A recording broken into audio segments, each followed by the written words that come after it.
Hi, listeners. This is Ashley Flowers, and I have a story I want to tell you. A story about a terrible stop along a winter road. So gather round and listen close.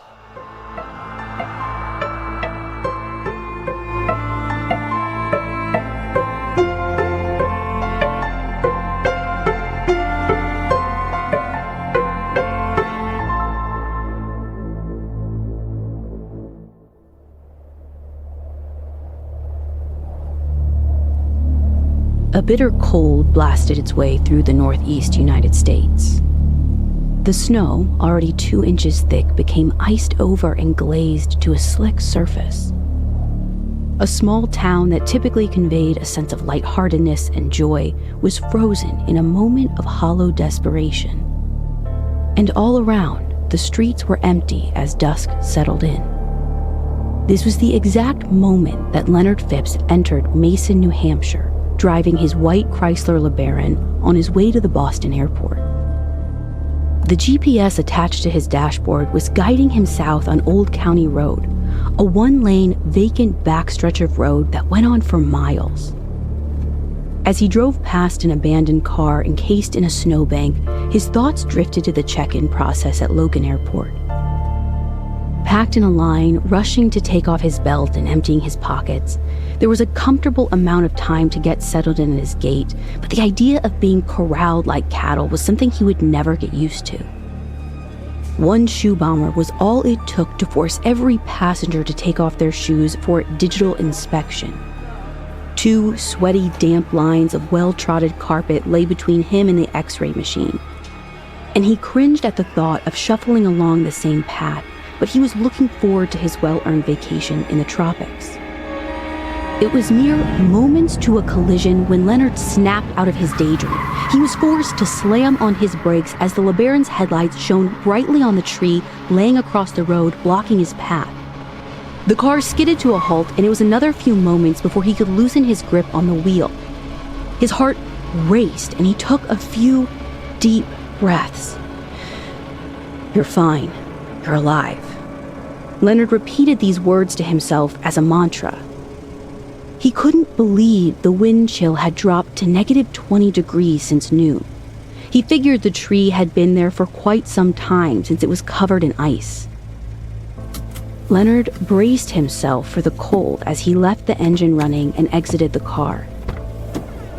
The road was deserted save for a tall black house atop a hill to one side. His car now rested directly in front of the long driveway that curled up between rows of snow-draped hedges. A small cemetery sat silently at the base of the hill. Odd, he thought, since there wasn't a church in sight. A light shone warmly from the second floor of the house. It looked weirdly inviting despite its Victorian appearance with its harsh roof angles. It was then that Leonard became aware of the LeBaron's flickering headlights. He turned his attention toward the car just in time to hear the engine sputter and wheeze. He rushed toward the car and desperately grabbed for the handle, but it had frozen tight.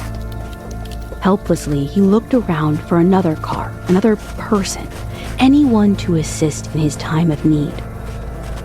Just then, a blast of chilled air shattered his body, penetrating his navy blue wool coat. The pain contorted his face into a grimace. The engine gave its last breath as the headlights began to dim and finally turn black. Leonard stood in the dark for a moment, pondering his options. He reached for his cell phone in the front pocket of his coat, but his hand met an empty sack. Just then, he realized he'd left it inside the car on the dashboard while using it for GPS. The expletive he cried out turned to wisps of steam that vaporized in the night air. A glowing rectangular screen taunted him from the frosted windows. Leonard looked up at the winding driveway toward the tall black house at the top of the hill and took a step closer. Above his head, in wrought iron, spanned a single word: Blackwell. A small scrapwood sign attached to the gate read, "Room for Rent." It clinked haphazardly against the frozen metal as the wind blew it around. It wasn't the invitation he was looking for, but it would have to do. His only option at this point. The climb to the top was treacherous. The icy incline sent him falling more than once. As Leonard approached the summit, he found a singular yellow light hung over the small porch. A dim bulb flickered, highlighting broken siding and cracked windows. A fancy rocking chair with a high back swayed ever so slightly in the wind, as if some mysterious ghost was watching and welcoming him into the front door. Leonard took hold of the wooden railing leading up to the porch, and he paused to catch his breath. A smell of burning wood met his nostrils. The thought of a fireplace made him long for the feeling of warmth. He climbed up and knocked on the door and waited. A sound of footsteps on the second floor confirmed that someone was home, so he knocked again, more hurriedly this time. His bare hands were aching as he tried to shield them from the cold blasts of wind. And just then, a light clicked on from inside the house, and finally, the front door creaked open. A short man with a long nose and round glasses poked his face out. Leonard felt uneasy asking the question, but mustered up the words. "I see you have a room for rent. Is that available tonight? My car is stalled at the bottom of the hill." The man looked at Leonard from head to toe before responding. "Yes, it's available. Just give me a moment to clean it up." He invited Leonard inside the house and instructed him to wait in the foyer while he went upstairs. Leonard was safe from the storm, and for a moment he felt relieved. He rubbed his arms across his chest and glanced around his newfound space. The house was dark, lit only with a single lamp or candle in every room. Indeed, there was a fireplace ablaze in the living room. Bookshelves full of knickknacks and curious objects were spread along the walls. Suddenly, Leonard became aware of several glowing black eyes stalking him. Leonard paused and squinted to make out their form. Taxidermy. He absolutely hated taxidermy, soulless animals molded in unnatural positions. In front of him, the stairs advanced straight into darkness. His eyes were still adjusting to the dim light, but he could hear the faint sound of shuffling from the second floor. More taxidermy greeted him in the form of deer heads mounted in a row leading from the hallway into what appeared to be the kitchen. A waft of burnt meat and scorched metal hung in the air, perhaps a cast iron skillet that grew too hot. 2 large kitchen knives were stabbed into an X formation on the butcher block, and next to it was an indecipherable mound of what he could only assume was food. What had he gotten himself into, he thought. He couldn't shake the sense of dread that was assaulting his senses. Perhaps he was overreacting. Perhaps the man is an industrious citizen. Perhaps he will escort Leonard to bed after a light meal and conversation, and they will part ways in the morning. Perhaps. "Ah, hello, my friend," the man squealed as he slowly descended from the staircase.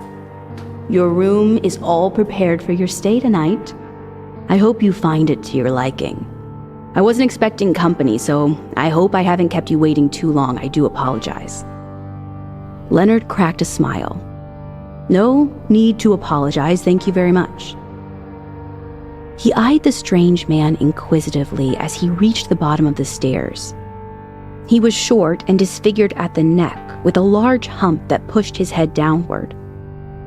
The man was forced to spy up at Leonard with only his eyes, his unruly eyebrows arched into strange configurations. And it looked as though he couldn't turn his head. Leonard realized that he must have been staring too long because the man suddenly said, "It doesn't hurt." Leonard blushed. "Let me introduce myself first. My name is Elias." The squat figure pushed out a hand. Leonard immediately grabbed it and shook it nervously, forcing a smile. Thank you so much for opening up your door. My name is Leonard Phipps." "Leonard Phipps," Elias parroted.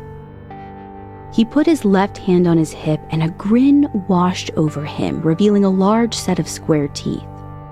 To Leonard, Elias looked somewhat like a lollipop, with a large upper torso concealed by a black velvet blazer and held up by thin, bony legs. Leonard wasn't sure how those legs could support the top half of his body. His head was bald, save for several wisps of black hair that fell from the sides. "Oh God, I'm still shaking your hand." Leonard broke the silence and let go. "You're cold. Come with me into the parlor and I'll sit you in front of the fireplace." He guided Leonard into the room where the black eyes had greeted him earlier. As he sat down on a couch, Elias declared that he would put on a pot of tea, and he exited the room. Leonard looked up and gazed at a tall ceiling which supported a chandelier made from antlers. Small white Christmas lights were haphazardly wrapped around them. A cord reached across the ceiling and down one wall. An unusual choice of lighting, he thought. The room's wide, green-striped wallpaper surrounded him in verticals, giving him a sense of vertigo if he looked too long. Various plants of all shapes and sizes were potted around the room, and an unsettling amount appeared to be Venus flytraps, with their wiry teeth open, exposing a deep red throat. He watched a fly buzzing around the room, bounce into a shuttered window, and land in the plant's mouth. Leonard swallowed hard as he observed the plant close on its prey. Tight in its grasp, the buzzing sound slowed until he could no longer hear it. "Just a moment longer," Eliza shouted from the other room in his high-pitched crackle. Leonard's eyes transfixed on the glow of the fireplace, and he finally let himself relax. A warmth washed over his body. He felt his shoulders lower, and finally his hands unclench. Everything was good for one brief second. Until Leonard shot up with a jump as something brushed against his leg. He looked down to see the largest tabby cat he'd ever seen, performing figure eights in and around his legs. He hated cats. He thought they were evil incarnate. "I see you've met Persimmon," Elias said as he entered the room with a pewter tray of teacups and sugar. Leonard turned toward his host. "Yeah, he seems to be taking a liking to me." "That's a good sign," Elias stated. "He doesn't do that to all of my guests." Leonard took a teacup, sat back on the couch, and sighed heavily. "I can't believe I'm gonna miss my flight. I was on my way to the airport, first vacation in years. Just hoping I can get out of this place." He looked up at Elias then. "Not that I'm trying to leave, really. It's quite a nice-looking town. I'll have to come back sometime when the weather's nicer. Such a charming main street from what I could tell." "Well, we would love to have you stay for a longer visit," Elias responded. Elias took his tea to the corner of the room and sat in an old armchair. The cat followed his master and hopped right onto his lap. Leonard's eyes darted around the room, and he couldn't help but think of how odd it was to own a living animal while having so many stuffed ones around. "They keep me company," Elias said suddenly. "As I've gotten older, these pets seem to be the only friends that I can keep." He took another swig of tea. "Don't worry, the guest room has none. You should sleep well in there. I like to keep them in social places so we can all interact together." Leonard glanced at the mantel clock and noticed it was well past 11. His thoughts raced to his ice-covered car at the bottom of the hill, and he wondered how he would get out of this town. "Could I use your phone?" he asked. "Don't have one." "Never have," Elias said. Leonard slumped back on the couch and drank the remainder of his tea quickly, feeling somewhat defeated. He would need to set out early in the morning to find help to get his car started. "I'd like to go to bed, if that's all right." "Absolutely." Elias stood up, dropping Persimmon at his feet. He placed his teacup on a bookshelf and motioned with his slender hand toward the staircase in the foyer. "Follow me, Leonard." Leonard couldn't help but notice how steep each step was. As they ascended, Leonard noticed black and white portraits hung on the walls, blank expressions on every face, and the stairs creaked with each and every step. Elias was waiting outside of a door as Leonard reached the top. It was much colder up here, almost as if there was an open window. "This is your room," Elias stated as he unlocked it with an old skeleton key. "The bathroom is down the hall. I don't sleep on this floor, so you'll have access to it whenever you need during the night." Just then, he disappeared inside the room. Leonard stood for a moment in the hallway and noticed how stark the second floor was compared to the first. There were no decorations, no photos, thankfully no taxidermy. "Please, come in," Elias said from the guest room. Leonard walked a few steps to the doorway and peered inside. Elias was standing in the middle of the room on a well-worn circular rug. "I know it's not much, but I hope you'll be able to fall asleep easily." An old iron-framed bed was pitched in the corner. Beside it was a simple lamp table and a Bible. As Leonard glanced around the room, he could see that Elias was smiling at him, but he tried not to look. A single window faced the street with its curtains drawn. The weak light of the lamp made it difficult to see everything in the room, but he noticed a rope suspended over the bed, tracing to a hole in the ceiling. "What's this?" Leonard asked reluctantly. Elias was still smiling as he made his way closer to Leonard. "If you have any trouble during the night, just give a tug on this rope." He demonstrated by pulling, and when he did, a faint sound of a bell rang downstairs. "My bedroom," he said. "I'll come up as quick as I can." The little man craned his eyes up to Leonard over his small round glasses, his forehead forming 100 creases. Up close, Leonard could smell his foul breath.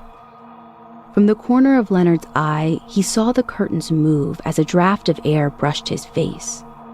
Persimmon silently jumped onto the bed just long enough for Elias to scratch him under his chin.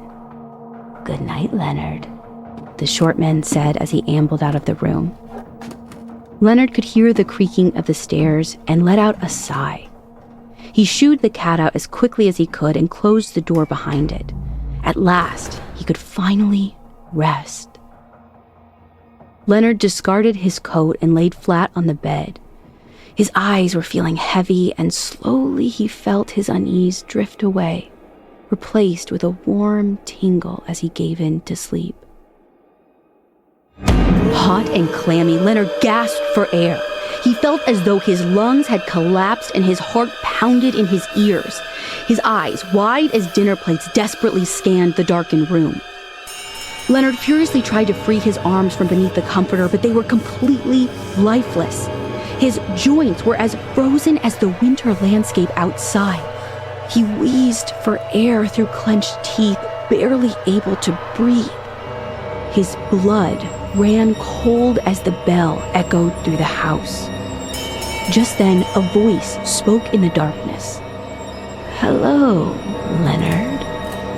The bedside lamp switched on, revealing Elias squatting on his chest. He peered down at Leonard, his arm outstretched above the bed, tugging on the rope. Round spectacles reflected by the light concealed his eyes, and pointed black leather shoes dug into Leonard's ribs as a devilish smile washed over Elias's face. "It's your turn. You'll be a perfect addition," he crackled gleefully. Leonard tried once again to move his body.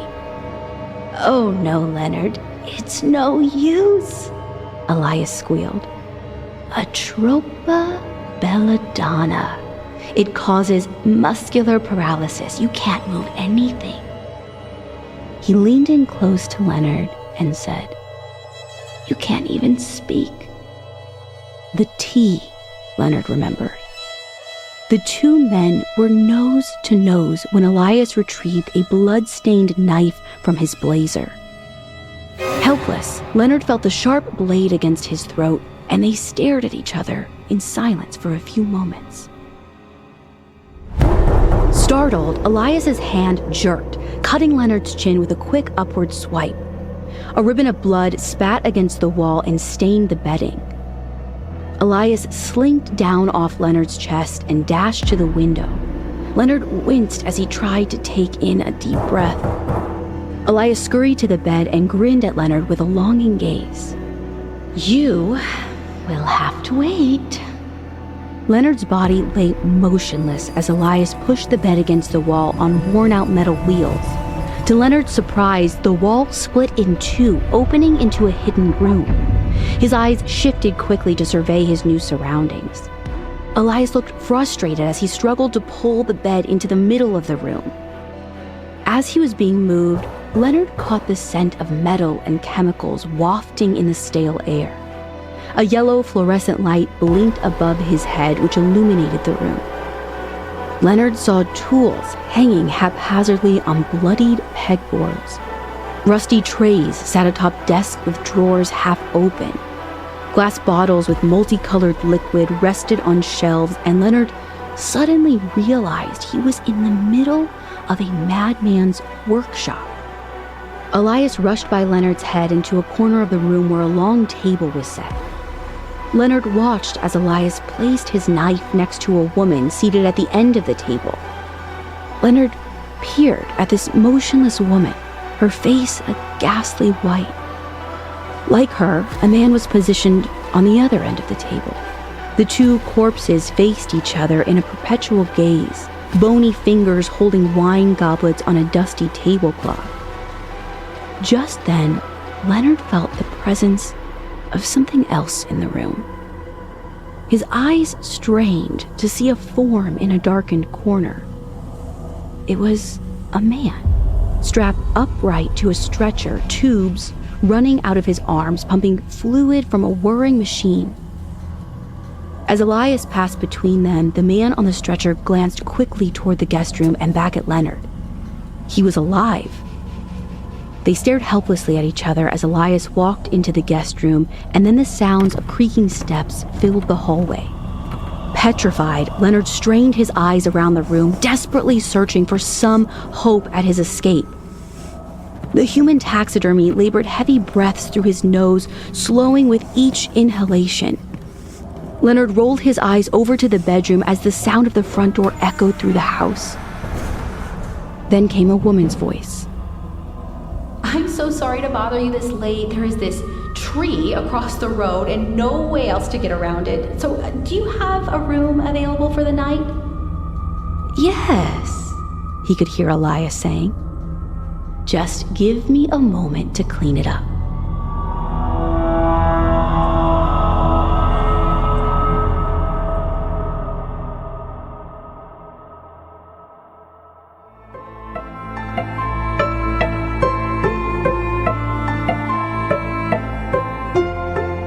This series was produced by Ashley Flowers and David Flowers. This episode was written by Johan Michaels and read by me, Ashley Flowers. This story was modified slightly for audio retelling, but you can find the original in full on our website. Full Body Chills is an Audio Chuck production. So, what do you think, Chuck? Do you approve?